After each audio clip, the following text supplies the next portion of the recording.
ఓం శాంతి. నిన్నటి రోజు మనం రాజయోగంలో సాధన చెయ్యాలి అంటే మనం ఎవరము అనే విషయాన్ని ముఖ్యంగా తెలుసుకోవాలి అని విన్నాం. ఈ శరీరం కాను, నేనొక చైతన్య శక్తి ఆత్మను. ఆత్మ ఉన్నంతవరకే ఈ శరీరానికి విలువ ఉంటుంది. ఆత్మ అంటే ప్రాణం వెళ్ళిపోతే ఈ శరీరానికి ఏమీ విలువ ఉండదు అని తెలుసుకున్నాము. ఆత్మ ఏ విధంగా శరీరం పంచతత్వాలతో తయారైందో అదేవిధంగా ఆత్మలో కూడా మనసు, బుద్ధి, సంస్కారాలతో సమ్మేళితమవుతుంది అని విన్నాం. అంటే మనసు యొక్క కర్తవ్యము ఆలోచించటము అని విన్నాము. ఆలోచనలు తరంగాల్లాగా పనిచేస్తాయి. రోజు మొత్తంలో మనసులో 4 రకాల సంకల్పాలు నడుస్తాయి అని విన్నాం కదా. మన మనసుని ప్రశాంతంగా ఉంచుకోవాలి అంటే నేను ఒక శాంత స్వరూపాన్ని అనే విషయాన్ని గుర్తుంచుకోవాలి అని విన్నాం. అయితే మనస్సు ఆలోచిస్తుంది, తర్వాతది బుద్ధి. బుద్ధి ఏం చేస్తుంది అంటే నిర్ణయిస్తుంది. మనం మనస్సు ద్వారా ఆలోచించిన దాన్ని నిర్ణయించేటువంటి శక్తి బుద్ధిది. ఏ విధంగా ఒక కోర్టులో 2 లాయర్లు వాద వివాదన చేసుకుంటారు, కానీ తీర్పు ఇచ్చే కార్యము జడ్జిది.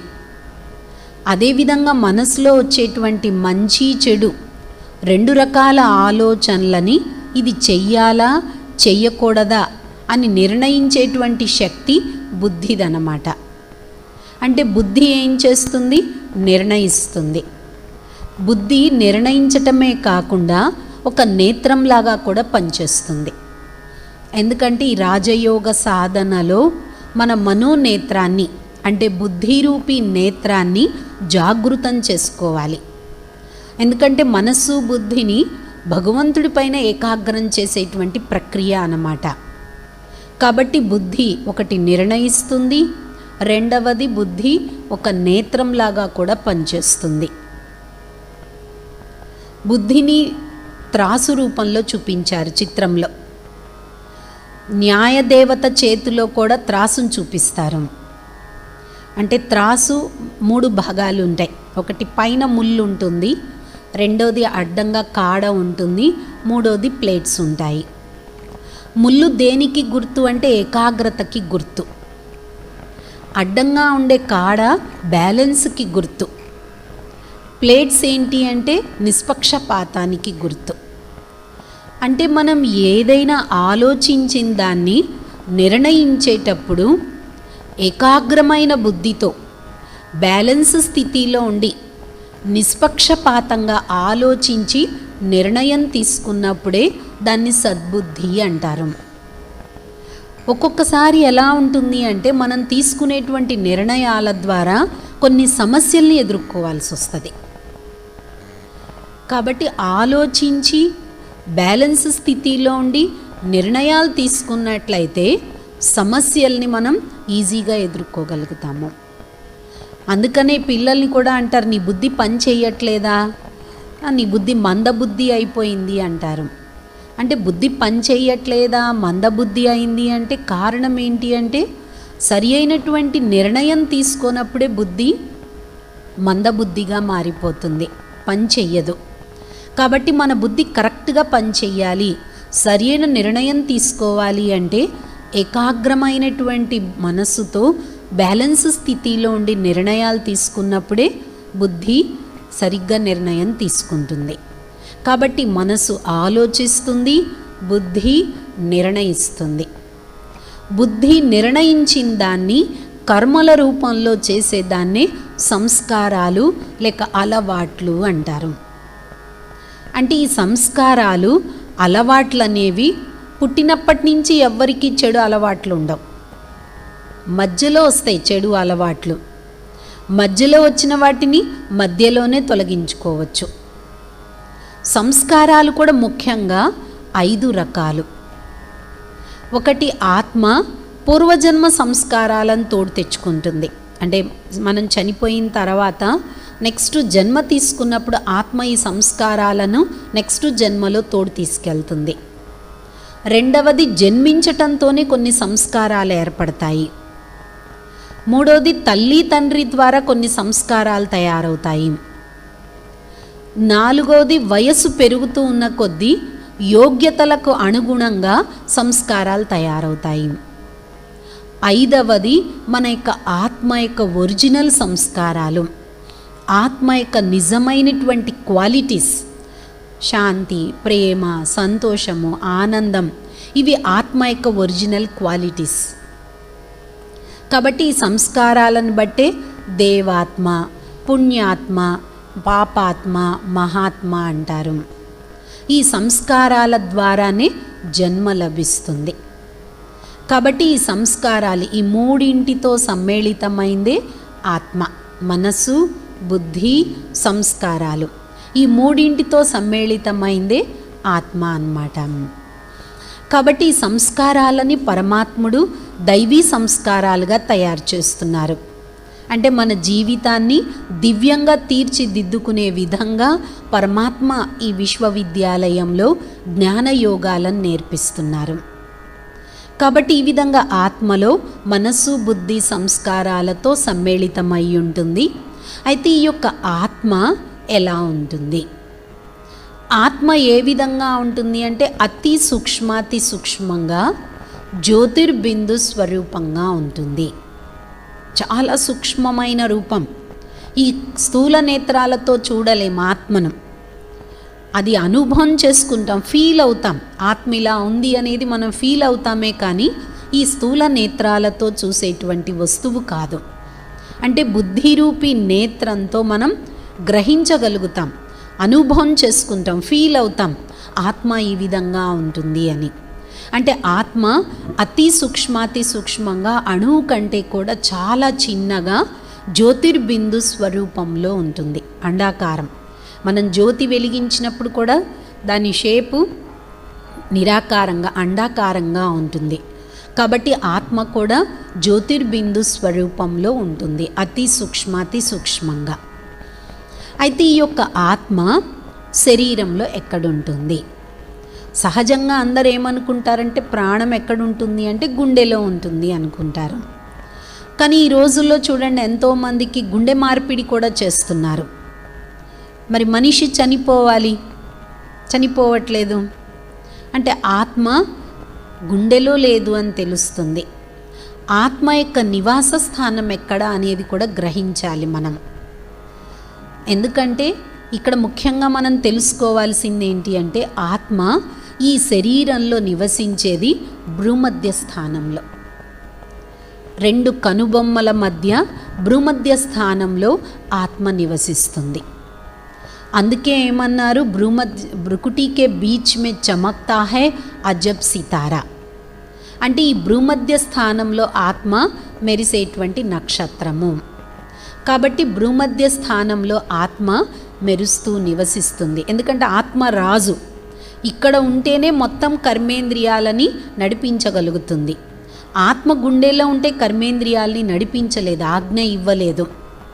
అంటే ఒకవేళ ఈ తల భాగాన్ని 4 భాగాలుగా విభజించినట్లయితే మధ్యలో ఏదైతే పాయింట్ ఉంటుందో ఆ పాయింట్ బ్రెయిన్కు దగ్గరలో నివసిస్తుంది ఆత్మ. అంటే బ్రెయిన్కి ఆత్మకి సంబంధం ఏంటి అనుకోవచ్చు. ఇక్కడ మనం ముఖ్యంగా తెలుసుకోవాల్సింది బ్రెయిన్ వేరు, బుద్ధి వేరు, మనస్సు వేరు, హృదయం వేరు. మనస్సు అంటే ఆత్మ యొక్క ఆలోచన శక్తి, హృదయము అంటే శరీరంలో ఉన్నటువంటి ఒక పార్ట్, రక్త ప్రసరణ చేయిస్తుంది అంతే. రక్తాన్ని కూడా శుద్ధీకరణ చేయించదు, రక్త ప్రసరణే చేయిస్తుంది. కాబట్టి మనసు ఆలోచిస్తుంది, హృదయం ఏంటి, రక్త ప్రసరణ, శరీరంలో ఉన్న ఒక పార్ట్ అన్నమాట. అదేవిధంగా ఆత్మ బ్రెయిన్కు దగ్గరలో నివసిస్తుంది. అంటే బ్రెయిన్ వేరు, బుద్ధి వేరు. అంటే బ్రెయిన్ అనేది అన్ని నాడులకి డైరెక్షన్స్ ఇస్తూ ఉంటుంది, కానీ బుద్ధి ఏం చేస్తుంది, నిర్ణయిస్తుంది. కాబట్టి బ్రెయిన్కు దగ్గరలో ఆత్మ భ్రూమధ్య స్థానంలో నివసిస్తుంది. అంటే బ్రెయిన్ అనేది ఒక కంప్యూటర్ లాంటిది, ఆత్మ ఒక ప్రోగ్రామర్. బ్రెయిన్ అనేది కంట్రోల్ రూమ్, ఆత్మ కంట్రోలర్. ఆత్మ ఎలా చెప్తే బ్రెయిన్ అలా ఫాలో అవుతుంది. కానీ ప్రస్తుతం ఎట్లా ఉంది అంటే మన అందరి యొక్క స్థితిగతి బ్రెయిన్కి వశమైపోయింది. ఆత్మ చెప్పినట్టు బ్రెయిన్ ఫాలో అవ్వట్లేదు. ఎందుకు? కారణం ఏంటి అంటే మనసులో సంకల్పాల యొక్క ఒత్తిడి బాగా బ్రెయిన్ పైన ప్రభావం తీసుకొస్తున్నాయి. ఎక్కువ సంకల్పాలు ఆలోచించటం వల్ల ఏమవుతుంది అంటే బ్రెయిన్ పైన ఒత్తిడి తీసుకురావటంతో ఏదైతే బ్రెయిన్ అన్ని నాడులకి డైరెక్షన్స్ ఇస్తూ ఉంటుందో ఈ ఒత్తిడి ప్రభావంతో బ్రెయిన్ బలహీనంగా అయిపోయి నాడులకి సరి అయిన డైరెక్షన్స్ ఇవ్వని కారణంగా శారీరక రుగ్మతలకి, అనారోగ్యానికి లోనవుతూ ఉన్నాం. కాబట్టి ఆత్మ బ్రెయిన్కు దగ్గరలో నివసిస్తుంది. ఎందుకంటే బ్రెయినే అన్నిటికీ డైరెక్షన్స్ ఇస్తుంది. కాబట్టి ఒకవేళ ఇక్కడ ఈ తల కట్ అయిపోయిందనుకోండి, మనిషి చనిపోతాడు. ఎందుకంటే బ్రెయిన్కు దగ్గరలో ఆత్మ నివసిస్తుంది. అందుకనే మనం చెప్పేటప్పుడు కూడా ఏమంటాం, నా కర్మ అని ఇక్కడే కొట్టుకుంటాం. నా కర్మ ఏం చెయ్యాలి అని. అంటే మన ఆత్మ నివాస స్థానము భూమధ్య స్థానంలో. ఇక్కడ కొట్టుకోం. నా కర్మ అని ఇక్కడే కొట్టుకుంటాం మనం. అంటే మనం ఆత్మ ఈ శరీరంలో నివసించేది భూమధ్య స్థానంలో నివసిస్తుంది. ఇది ఆత్మ యొక్క నివాస స్థానం అన్నమాట. కాబట్టి ఆత్మ అతి సూక్ష్మంగా ఉండి ఇంత పెద్ద శరీరాన్ని నడిపిస్తుంది. చూడండి, సైన్స్ సాధనాలతో ఆకాశంలో ఉన్న నక్షత్రాలని కనుక్కోగలుగుతున్నాం. కానీ ఈ శరీరంలో ఉన్నటువంటి ఒక చైతన్య శక్తి ఆత్మని గుర్తించలేకపోతున్నాము. ఎందుకంటే మనం దేహం అనుకున్నాం కాబట్టి దేహం గురించే ప్రయత్నాలు చేస్తూ వచ్చాం. కాబట్టి ఇక్కడ గుర్తించాల్సింది ఏంటి అంటే నేను ఒక చైతన్య శక్తి ఆత్మను. ఇంత చిన్న ఆత్మ ఇంత పెద్ద శరీరాన్ని నడిపిస్తుంది. ఇంత చిన్న ఆత్మ శరీరంలో ఉన్నంత వరకు 10 మందిని పోషించగలుగుతుంది. అదే ఇంత చిన్న ఆత్మ శరీరంలో నుంచి వెళ్ళిపోయింది అంటే 10 మంది కలిసి ఈ శరీరాన్ని మొయ్యాల్సి వస్తుంది. అంటే చూడండి విలువ దేనికి ఉందో. శరీరానికి కాదు విలువ, ఆత్మకి, అంటే చైతన్య శక్తి, ప్రాణశక్తికే విలువ ఉంటుంది. ఆత్మకు శరీరానికి సంబంధం ఏంటి అంటే ఈ శరీరం అనేది ఒక కారు లాంటిది, ఆత్మ ఒక డ్రైవర్. ఈ శరీరము ఒక కుటీరము, ఆత్మ యజమాని. ఈ శరీరము ఒక బాక్స్ లాంటిది, ఆత్మ ఒక డైమండ్, వజ్రం లాంటిది. అంటే ఈ శరీరంలో ప్రాణశక్తి ఉన్నంత వరకే శరీరానికి విలువ ఉంటుంది. ఈ రెండు ఉన్నప్పుడే మనకి ప్రేమ ఉంటుంది. కేవలం ఆత్మ వెళ్ళిపోయిందనుకోండి, శరీరాన్ని ఇంట్లో కూడా ఎక్కువసేపు పెట్టుకోరు, బయట పెట్టేస్తారు, తగలబెట్టేయాలి అనుకుంటారు. సరే, శరీరాన్ని తగలబెట్టేసిన తర్వాత ఆత్మ మన ఇంట్లో తిరిగినా అది కూడా మనకి ఇష్టం ఉండదు. అమ్మ తొందరగా ఆత్మను పంపించేయాలి అంటాం. అంటే శరీరము ఆత్మ రెండు కలిసి ఉన్నప్పుడే ఈ శరీరానికి విలువ ఉంటుంది. ఒకసారి ఒక శిష్యుడు గురువు దగ్గరికి వెళ్ళి నాకు ఆత్మ సాక్షాత్కారం కావాలి, ఆత్మ ఎలా ఉంటుందో తెలియచెయ్యండి అన్నాడంట. ఆ గురువు అన్నాడంట, నీకు ఆత్మ కనిపించాలి అంతే కదా, కొద్ది రోజులు నువ్వు నా సేవ చెయ్యి అన్నాడంట. సేవ చేసిన తర్వాత ఆయనకి ఏమి తెలియలేదు, ఆత్మ అనుభూతి, ఆత్మ సాక్షాత్కారం అంటూ ఏం కాలేదు. గురువు దగ్గరికి వెళ్ళి అడుగుతాడు, నాకేంటి ఆత్మ గురించి ఏమీ తెలియలేదు, మీ సేవ చేస్తున్నా అంటే, సరే నీకు ఆత్మ గురించి తెలియాలి అంతే కదా అని ఏమంటాడంటే, ఒక కప్పుడు పాలు తీసుకొనిరా అంటాడు. తీసుకొచ్చిన తర్వాత ఈ కప్పుడు పాలు నీ రూమ్లో అలాగే రోజంతా పెట్టి ఉంచు అంటాడు. ఆ కప్పుడు పాలు రోజంతా రూమ్లో పెట్టి ఉంచుతాడు. మరుసటి రోజు ఆ గురువు గారు అంటారు, నువ్వు నిన్న కప్పుడు పాలు పెట్టావు కదా, ఆ పాలు తీసుకొనిరా అంటాడు. తీసుకొస్తే ఏమైంది, మరుసటి రోజు పాలు ఇరిగిపోయినాయి. సరే అన్నాడు, ఈరోజు కూడా ఒక కప్పుడు పాలు తీసుకొనిరా, దానిలో కొంచెం పెరుగు వెయ్యి అన్నాడు. పెరుగు చుక్క వెయ్యి అంటే సరేలేని అలాగే పెట్టాడు. మరుసటి రోజు ఆ కప్పుడు పాలు ఏదైతే పెరుగు చుక్క వేసావో ఆ కప్పు తీసుకొనిరా అంటే ఆ కప్పులో పెరుగు వేశారు కదా, అది తోడుకుంది. దీన్ని ఇలాగే ఉంచు అన్నాడు. 2 రోజులు అయ్యేటప్పటికి అదొక వాసన వచ్చింది. మళ్ళీ మూడో రోజే మళ్ళీ చెప్తాడు, ఇంకొకప్పుడు పాలు తీసుకొచ్చి పాలు తోడెయ్యి అంటాడు. తోడేసిన తర్వాత పెరుగు తోడుకున్న తర్వాత గురువుగారు అంటాడు, ఈరోజు ఈ పెరుగుని చిలుకు అని చెప్తాడు. ఆ పెరుగుని చిలికిన తర్వాత ఏమొచ్చింది అంటే వెన్న వచ్చింది అంటాడు. అయితే అప్పుడు అంటాడు, చూడు ఈ పాలల్లో వెన్న దాగి ఉంది, అది నీకు తెలియట్లేదు, దీన్ని నువ్వు మంథన చేసావు కాబట్టి నీకు వెన్న బయటకు వచ్చింది. అదేవిధంగా నీ శరీరంలో కూడా చైతన్య శక్తి, ప్రాణశక్తి, ఆత్మ ఉంది. నువ్వు ఆత్మ గురించి మంథన చెయ్యి, తప్పకుండా నీకు ఆత్మ అనుభూతి అవుతుంది అని చెప్తాడు. అంటే ఈ విధంగా ఆత్మని మనము ఈ స్థూల నేత్రాలతో చూడలేం, కానీ అనుభూతి చేసుకోగలుగుతాం. ఆత్మ అతి సూక్ష్మంగా జ్యోతిర్బిందు స్వరూపంగా ఉంటుంది అనేది అనుభవం చేసుకుంటామే, కానీ స్థూల నేత్రాలతో చూడలేమన్నమాట. కాబట్టి మనం అందరము ఆత్మలము.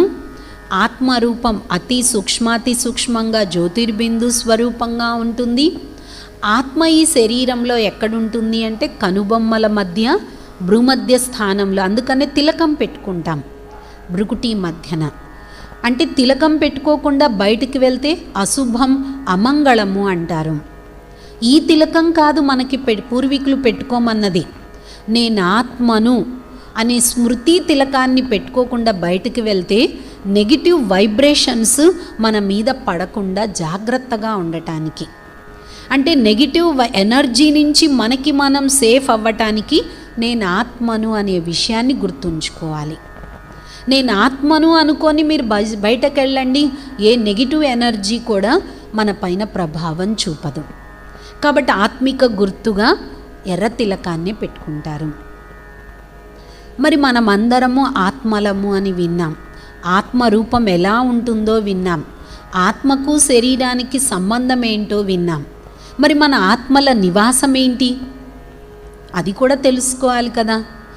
మనకంటూ ఒక ఇల్లు ఉంటుంది కదా. శరీరానికి ఎట్లయితే ఇల్లుందో మనం చెప్పుకుంటాం కదా, ఇది నా ఓన్ హౌస్ అండి, ఇది నా రెస్ట్ హౌస్, రకరకాలుగా చెప్పుకుంటాం. కానీ ఇవన్నీ టెంపరరీ, పర్మినెంట్ కాదు. మనందరి యొక్క పర్మినెంట్ ఇల్లు ఇంకొకటి ఉంది. మనం కూడా ఏమంటాం, ఈ సృష్టి జగన్నాటక రంగం, ఇందులో మన నటన చేయటానికి వచ్చాం. కాబట్టి ఈ జగన్నాటక రంగంలో మన అందరము పాత్రధారులం, పాత్ర వహిస్తున్నాం. ఇక్కడ చిత్రంలో మనం తెలుసుకుందాము 3 లోకాల గురించి. సూర్యచంద్ర నక్షత్రాలు ఉన్నంత వరకు దీన్ని స్థూల లోకం, ఇక్కడ మనం ఉండే లోకం. దీనిపైన ఉండేది సూక్ష్మలోకం, బ్రహ్మ, విష్ణు, శంకర్లు సూక్ష్మ దేవతలు. దానిపైన చూపించారు బంగారపు ఎరుపు రంగు వర్ణ ఛాయల్లో ఉంది పరంధామము, మన ఆత్మల నివాస స్థానం. అక్కడి నుండే మనం ఇక్కడ పాత్ర వహించటానికి వచ్చాం. మన ఇల్లు, అసలైన ఇల్లు పైన పరంధామం, దాన్నే బ్రహ్మ మహాతత్వము, పరంధామము, ఛటాతత్వము, బ్రహ్మాండము అని కూడా అంటారు, పరలోకం అని కూడా అంటారు. బ్రహ్మాండము అంటే ఆత్మలన్నీ అండాకారంగా నివసిస్తాయి కాబట్టి దాన్ని బ్రహ్మాండము అన్నారు.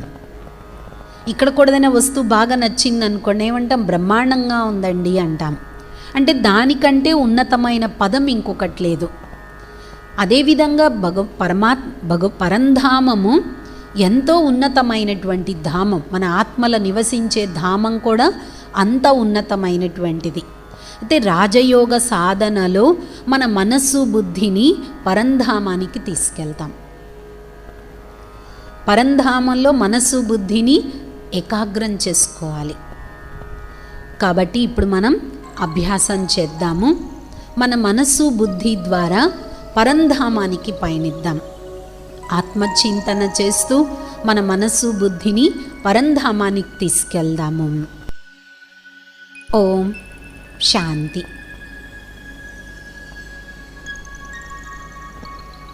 నేను ఒక చైతన్య శక్తిని.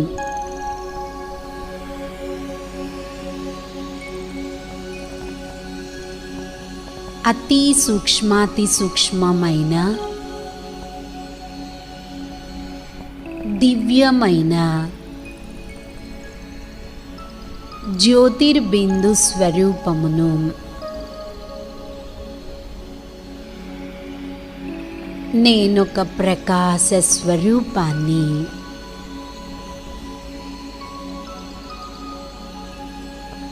సత్యమైన వాడను. చైతన్య స్వరూపమును.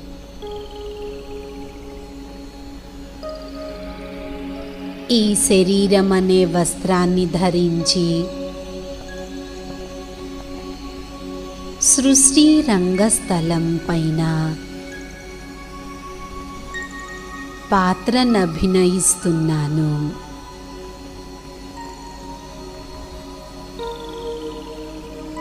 మనసు బుద్ధి ద్వారా పంచతత్వాల దేహానికి అతీతంగా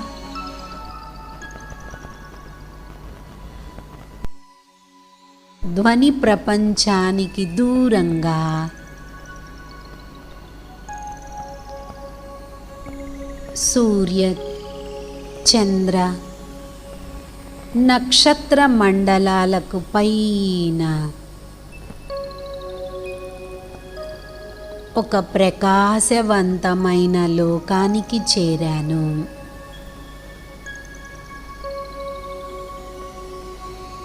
అచ్చట నుండి నెమ్మదిగా బ్రహ్మ మహాతత్వము బంగారపు ఎరుపు రంగు వర్ణ ఛాయల్లో ఉన్న లోకానికి చేరాను.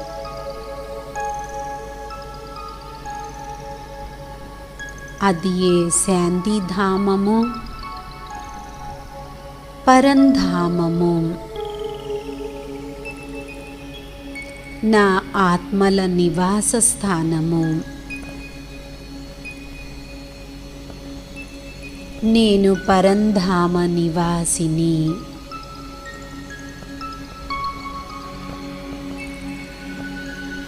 ఈ ధామంలో నేను మెరుస్తున్న జ్యోతి వలె చూసుకుంటున్నాను. నేనొక దివ్యమైన ప్రకాశాన్ని.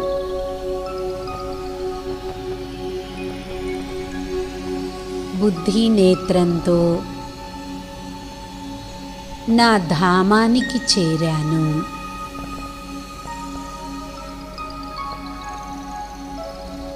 ఇచ్చట చాలా ప్రశాంతత ఉంది.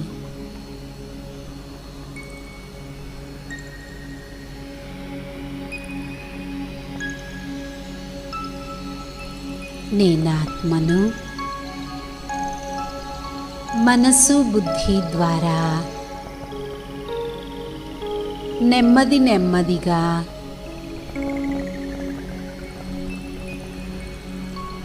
ఈ సాకార ప్రపంచంలో సాకార శరీరంలో ప్రవేశించాను.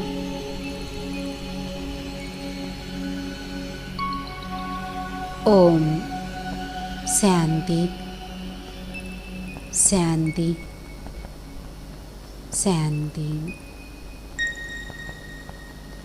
ఓం శాంతి. ఈ విధంగా మనం ఆత్మచింతన చేస్తూ రాజయోగ సాధనలో మన మనస్సు బుద్ధిని ఆత్మచింతనతో పాటుగా మన ఇల్లైన పరంధామానికి మనస్సు బుద్ధి ద్వారా విజువలైజేషన్ చేసుకోవాలి. మనం మనస్సుతో నేను ఆత్మను అనగానే ఒక సూక్ష్మమైన స్వరూపం మన బుద్ధిలో గుర్తుకు రావాలి. ఎప్పుడైతే బుద్ధిలో అలా చింతన చేస్తూ గుర్తు చేసుకుంటామో తప్పకుండా ఏకాగ్రత ఏర్పడుతుంది. ఈ విధంగా ఈరోజు మనం ఆత్మ ఎలా ఉంటుంది, ఆత్మకు శరీరానికి సంబంధం ఏంటి, బుద్ధి ఏం చేస్తుంది, సంస్కారాలంటే ఏంటి అనే విషయాన్ని గురించి మనం తెలుసుకున్నాము. రేపటి రోజు ఆత్మలో ఉన్నటువంటి గుణాలేంటి, ఆత్మ యొక్క స్వధర్మం ఏంటి అనే విషయాన్ని గురించి రేపటి రోజు మనం వివరంగా తెలుసుకుందాము. ఓం శాంతి.